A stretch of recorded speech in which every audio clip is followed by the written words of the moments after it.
신웅건 교수님이시고 한림대를 졸업하시고 지금 서울 강동성심병원에서 일하고 계십니다. 오늘 말씀해 주실 거는 양성자 펌프 억제제 PPI의 장기 사용에 따른 안전성 평가에 대해서 발표를 부탁드리겠습니다.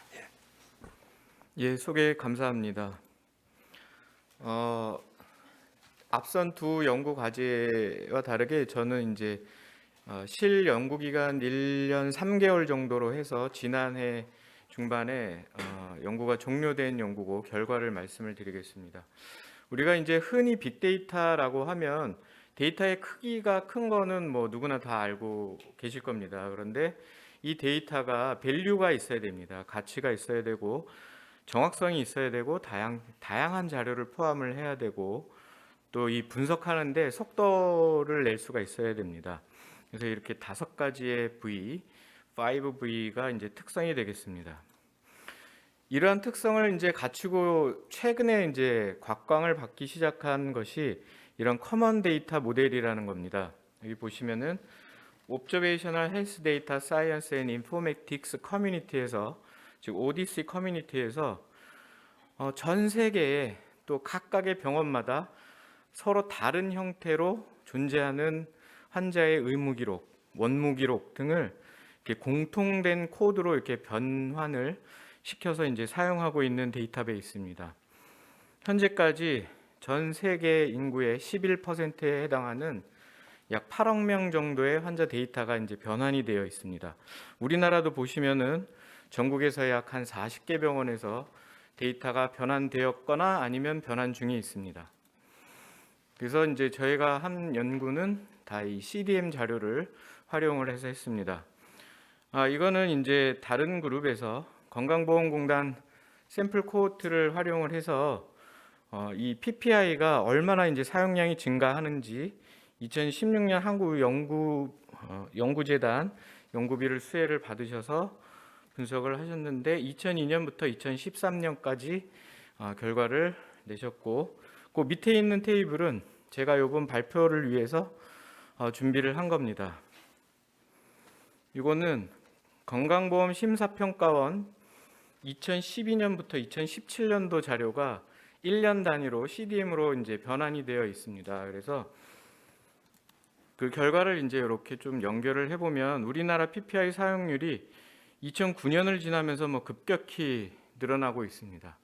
그리고 2012년부터 2017년까지 봐도 뭐 사용량이 전혀 줄지 않고 점점 늘어나고 있는 추세고, 그다음에 이제 CDM을 이용을 한 요 결과는 제가 하루 정도 걸려서 이제 분석을 한 데이터입니다. 그래서 오늘 그 제가 말씀드릴 내용은 PPI 장기 사용과 게스트릭 캔서, 오스테오포로시스, 디멘치아 또는 이스케믹 스트로크에 대한 내용인데 주로 게스트릭 캔서의 리스크에 대해서 말씀을 드리고 오스테오포로시스와 디멘치아는 빠르게 진행을 해보도록 하겠습니다. 뭐 앞선 발표자분께서도 얘기를 해주셨지만 단편적인 연구지만 이 PPI의 장기 사용이 우리 인체 거의 모든 장기에서 부작용을 나타낼 수 있다라는 보고들이 많이 나오고 있습니다. 또 각각 그 프로포즈드 메커니즘을 이렇게 실험 연구를 통해서 제시를 하고 있는 상태입니다만 아직 결론은 나지 않은 상태이고, 가장 큰 메인 메커니즘은 잘 아시다시피 프론톤 펌프가 위내로 분비가 안 되면 위의 산도는 더 올라가게 됩니다. 그러므로 인해서 이제 칼슘, 바이타민 B12의 흡수가 저해되고 리바운드로 G셀이 하이퍼트로피가 오면 하이퍼게스트리네미아, 요거에 이제 이 자체만으로도 튜머로제닉한 환경이 되겠고 이로 인해서 세컨더리 하이퍼파라사이로이디즘 등의 이제 문제가 생기기 때문에 PPI의 부작용이 자꾸 이제 거론이 되는 것입니다. 위암에 대한 내용입니다. 이 결과는 2021년도에 거트지에 최종 퍼블리시했습니다. 자, 우리가 이제 어떤 약물의 부작용과 특정 질환의 코잘 릴레이션십을 보려면 뭐 다 아시는 바와 같이 잘 계획된 RCT를 진행을 하는 게 맞겠죠. 그렇지만 이런 위암과 같이 오랜 관찰 기간이 필요하고 또 그 빈도가 아주 낮다면 엄청나게 많은 피험자가 필요하고 팔로우 기간도 길고 거기에 따르는 비용은 뭐 거의 계산이 불가능할 정도라고 예상을 할 수가 있습니다. 그래서 저희가 이제 생각했던 거는 데이터를 정확하고 속도감을 낼 수 있는 이런 CDM 자료를 사용을 해서 코호트 연구를 하자, 이렇게 이제 계획을 했습니다. 근데 코호트 연구라 해도 이게 이제 분석하는 방법이 리트로스펙티브 매너이기 때문에 아무래도 바이어스가 이제 들어올 수밖에 없습니다. 그래서 저희가 연구 설계 단계에서 이런 바이어스 컨트롤을 하려고 많은 분들과 자문 회의를 하고 이런 회의를 거쳐서 이제 연구 설계를 완료를 했는데, 먼저 이제 제일 중요한 것이 임모탈 타임 바이어스입니다. 그래서 생각한 게 이제 뉴 유저 모델을 사용을 했습니다. 그래서 코호트 엔트리 들어오기 전 관찰 기간 365일을 두고 그 동안에 PPI 복용이 없어야 이제 코호트에 들어올 수 있었습니다. 그래서 또 한 가지는 이제 프로토패식 바이어스인데, 이게 이제 원인과 결과가 뒤집어진 겁니다. PPI를 복용을 해서 위암이 생긴 게 아니고 위암 환자는 속도 쓰리고 소화도 안 되고 이러기 때문에 PPI를 많이 먹은 그런 상황을 이제 배제하기 위해서 우리가 이제 레그 피리어드를 1년 또는 2년 이렇게 이제 책정을 해서 했고, 수많은 뭐 바이어스들, 그다음에 컴파운더들을 제거하기 위해서 PS 매칭을 대규모로 시행을 했습니다. 그래서 보시면은 로 데이터는 건강보험공단에서 샘플 코호트를 만들어서 그 샘플 코호트를 CDM으로 변환한 120만 명의 자료를 사용을 했고, 제외 기준을 제외하고 PS 매칭 후에 약 11,000명 정도의 데이터를 분석을 했습니다. 또 한 가지는 위암의 리스크를 볼 때 가장 중요한 것이 이제 헬리코박터 파일로리의 상태입니다. 잘 아시는 바와 같이 1984년도에 WHO에서 헬리코박터는 가장 확실한 위암의 발암 인자이다, 이렇게 이제 정해놓고 있기 때문에 이 컴파운더를 어떻게 제거할 것이냐를 고민하다가 오리지널 건보공단 샘플 데이터를 사용을 해서 여기서 제균약을 처방받은 환자만을 대상으로 한 6,800명 각 군당 비교를 했습니다.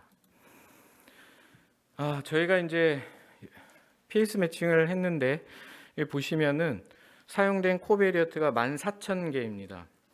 PS 매칭 전에는 이 스탠다드 민 디퍼런스, 그러니까 환자가 얼마나 다르냐를 보여주는 게 0부터 1.5까지 이렇게 넓게 분포를 하고 있지만, PS 매칭 후에는 맥시멈이 0.11로 이렇게 잘 보정이 된 것을 보여주는 그래프입니다.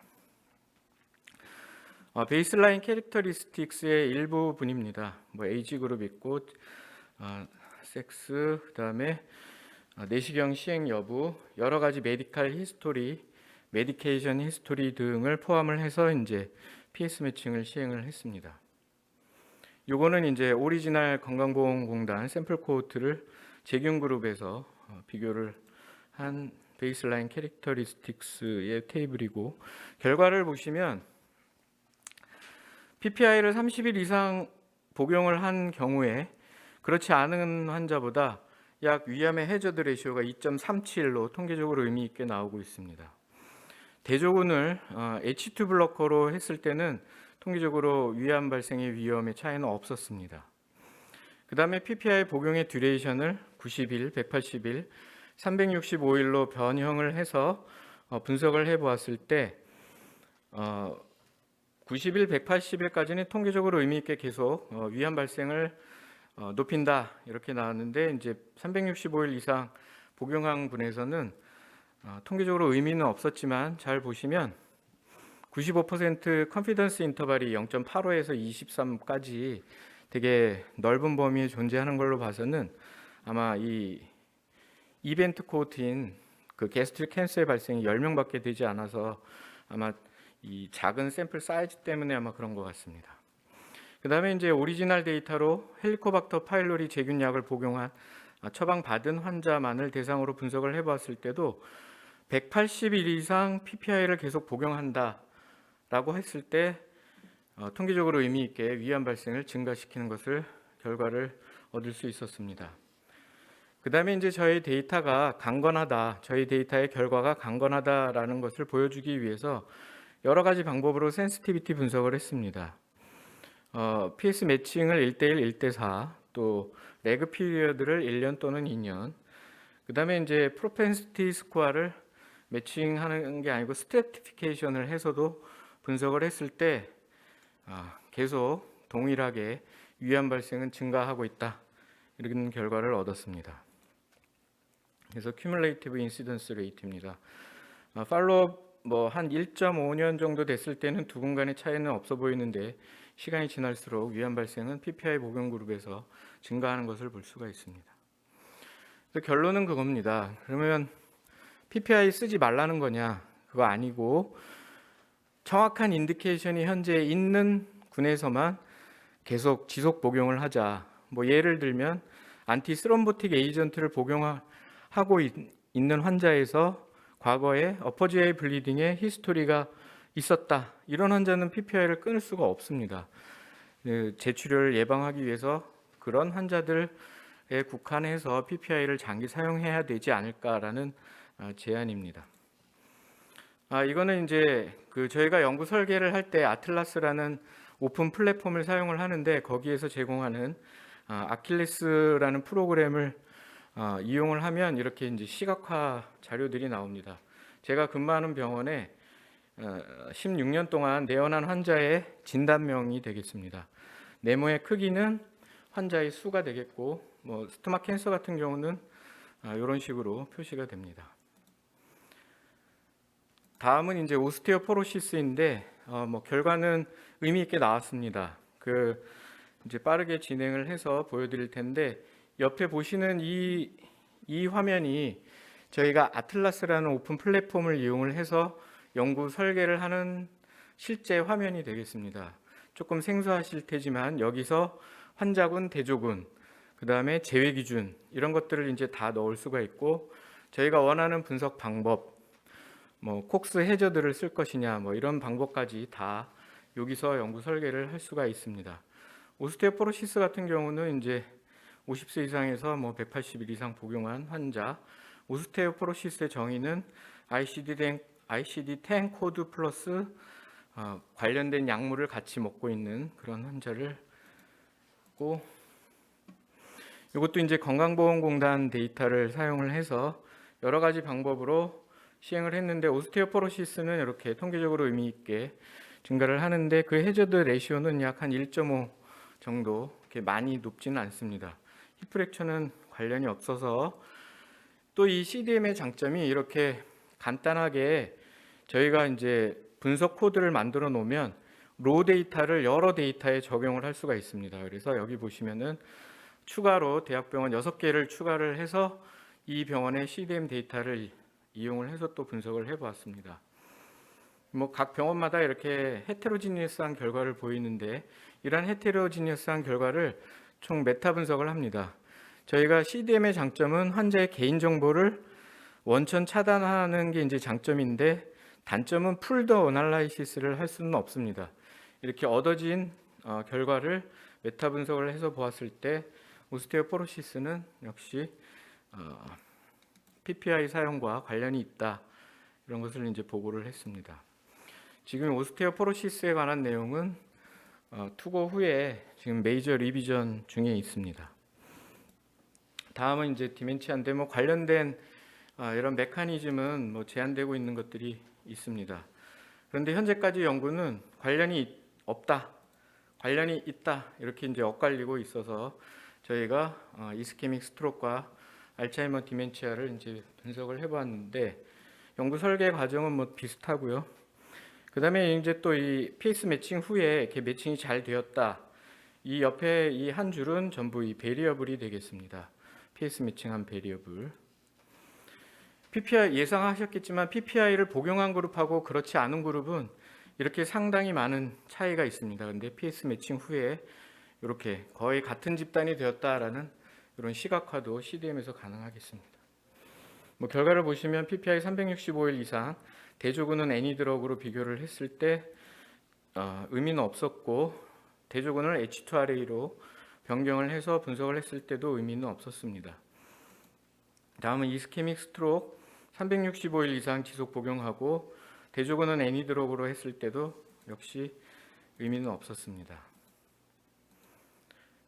그래서 결론은 우리가 PPI 사용은 여러 가지 부작용이 제한이 되고 있는데 가장 적절한 인디케이션만을 사용을 해서 환자한테 도움을 주어야 되겠다라는 것이 저희 연구의 결론이 되겠습니다. 네, 경청해 주셔서 감사합니다. 네, 감사합니다. 김 교수님. 상당히 짧은 시간에 많은 성과를 하셨는데 이 사업이 또 계속되고 있으니까 빅데이터를 가지고 연구하는 입장에서 앞으로 향후 빅데이터 연구의 제안이랄까요? 뭐 이런 것들을 한번 해주시면 좋을 것 같아요.